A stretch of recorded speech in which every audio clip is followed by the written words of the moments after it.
Good morning, everybody. I'm sitting here at mile 2020 at Little Bigelow Shelter, which is actually located about just over halfway down the descent of Little Bigelow Mountain. I'm just trying to figure out what I'm going to do for the day here. I got in here last evening and the rain moved in pretty heavy around midnight, or perhaps I should say storm. I did not realize there was going to be some extremely high winds coming with what was moving in. And throughout the evening, it's been pretty much at times a little tornado here in the shelter with the wind blowing sideways and the rain blowing and everything. I had to retreat to the rear of the shelter here. You can see the rain's been blowing in on the front deck, but that's just a little representation. It's actually been blowing through the side walls and coming in straight at me, and I even had to get up and bag up my my goose down quilt because it was starting to get wet and soaked a little bit. I wanted to protect that.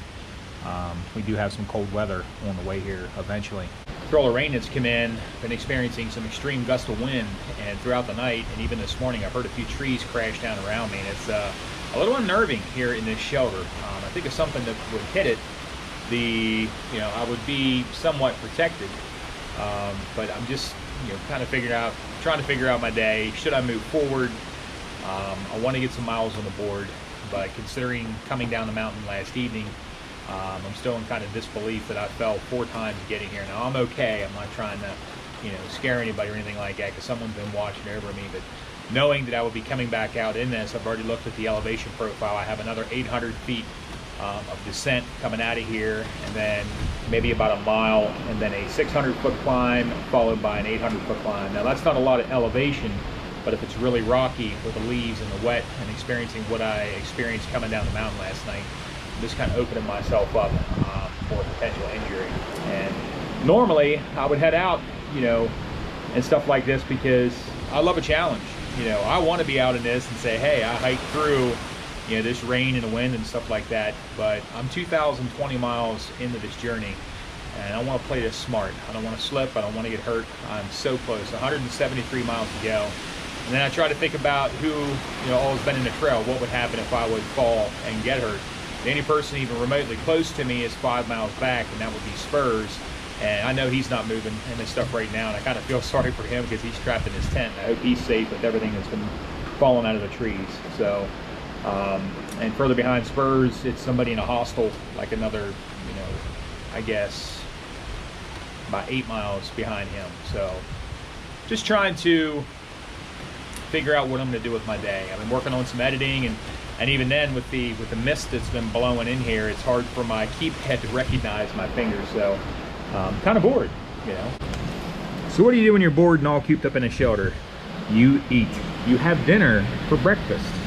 And this is actually my first ever, it's a good to go meal that I picked up back at one of the huts. They had discounted them at the end of the season back in New Hampshire. Picked up one of these Thai curry, and I gotta be honest, this was actually surprisingly good.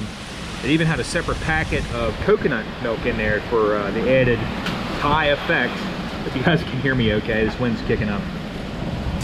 And then I'd also added a packet, this is one of my favorites, I get these at the Dollar Tree. It's Butterball, it's actually turkey jerky, and this flavor is spicy Thai season, so I put those together, and it was actually really awesome. So I'm just kind of sitting here right now, on pause, if you will. I feel pretty confident I'm making the right decision here. I'm starting to work my way through some of the tougher sections of Maine. There are going to be some parts where I know that I can make up some miles. I know a lot of you are concerned whether or not I'm going to make it to Katahdin. I'm definitely going to get it there, or I'm definitely going to get there. Please don't worry about that. And something that many of you are not aware of is the park itself is scheduled to close October 15th. However, that is going to be to like the general public coming in and using the facilities and stuff there. Being I'm on trail, technically, unless there is a weather event, I have longer than October 15th. For example, last year it didn't close till like November.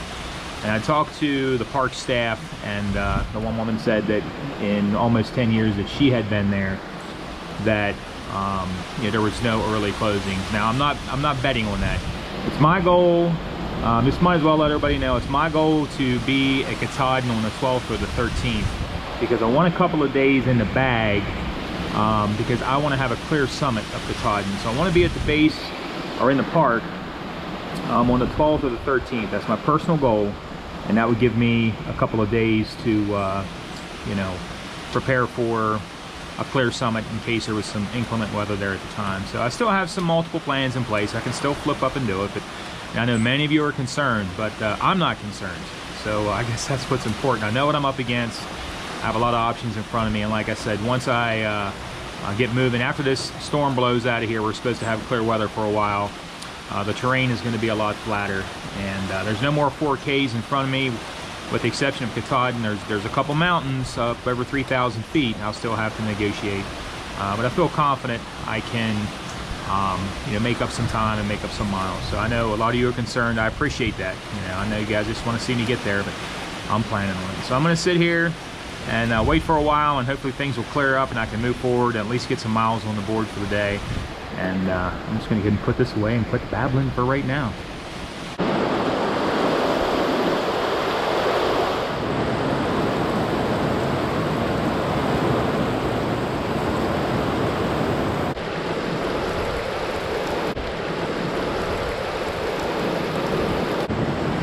Just to give everybody an idea how much rain we received since about 10 o'clock last night. When I came into camp last evening, I got water from this exact same spot, and it was barely a trickle.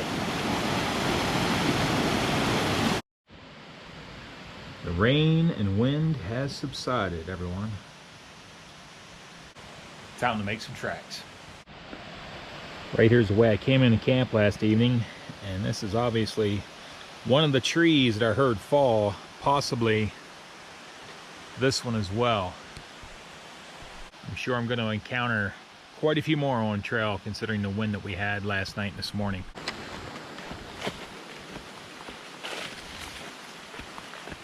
Okay everybody, luckily the descent out of the little Bigelow Lean-to hasn't been that bad at all. Beautiful with all the leaves on the ground and everything. Got out of camp a little after noon, and next shelter area coming up, or lean-to area as they refer to it in Maine, is 7.1 miles. I believe it's called the West Carey Pond lean-to area. So I'm going to try to make it there cautiously and see where I'm at, maybe push a little further, see what's going on, and try to get as many miles on as I can today. Share any views along the way as normal. Pushing north, slipping and sliding.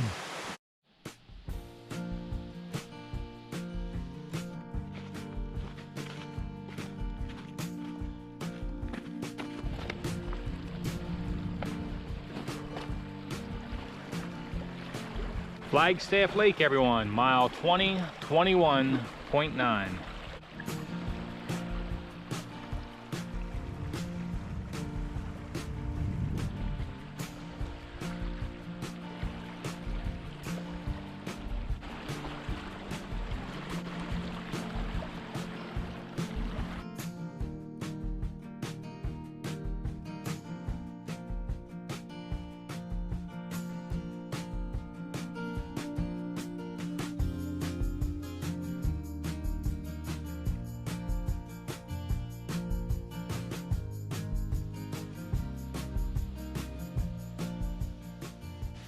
Okay, everybody, considering the storm that came through last evening with the high winds and the rain and everything like that, I think now would be a great time to discuss widowmakers. You've probably heard before, when you come into a campsite, especially if you're setting up a tent, look above you to make sure there's no dead tree limbs or any dead trees, that if a storm whips up, it won't send anything hurling to the ground in your tent or at your campsite. So if you take a look up in the air here, this tree has plenty of leaves on it, although you can see some dead limbs. And as I'm strolling up the trail, right in the middle of the trail, here is a classic case of what's called a widowmaker. This limb fell from the treetops and literally stuck upright. Almost looks like it's planted here in the ground. Now imagine, if you will, for a second, if you were nice and comfy in your tent and you did not check for widowmakers, and all of a sudden this comes through the top of your tent and worse yet, enters your body. But just take a look at how deep this actually penetrated into the ground. Several inches. You can see, imagine that going through your tent or your body. So there's a short lesson on widowmakers. Be careful out there, guys and gals. That's one of the reasons I chose to stay in a shelter last evening. Not that I was so much afraid of getting wet. If a storm such as last evening and this morning came through and a lot of wind came through, that could have been me right there. So I'm glad I took caution and chose to seek shelter in a lean-to.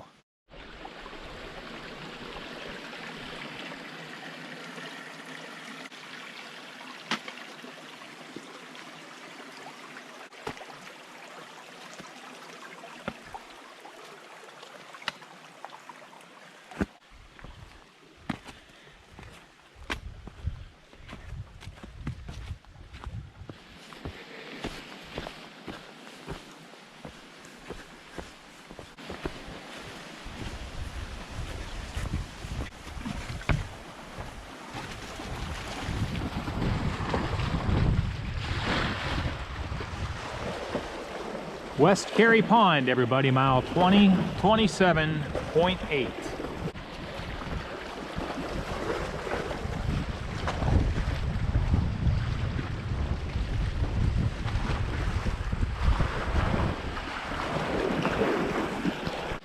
West Carey Pond Lean-to, everyone, mile 27.8. Everybody's going to be home for the night. It's going to give me just under 8 miles for the day. And the good news is Spurs showed up, and also Muck Fishigan showed up. So we're going to get up and head into Caratunk tomorrow. We'll be crossing the Kennebec River and looking forward to some good times with some good people tomorrow night. And also in 2 days, I'm going to be meeting a fellow vlogger friend of mine, which I'll share more as time goes on a little bit and let you know who that's going to be. So I'm really excited about that as well. So all set up. I'm actually staying in a shelter tonight so I can hit the ground run a little bit earlier in the morning. I won't have to worry about taking my tent down and everything. And just going to try to put some miles on the board tomorrow and have a better day than today. That's for sure. So thank you so much, everybody, for watching Wild on the Trail. Take care, everybody. Good night.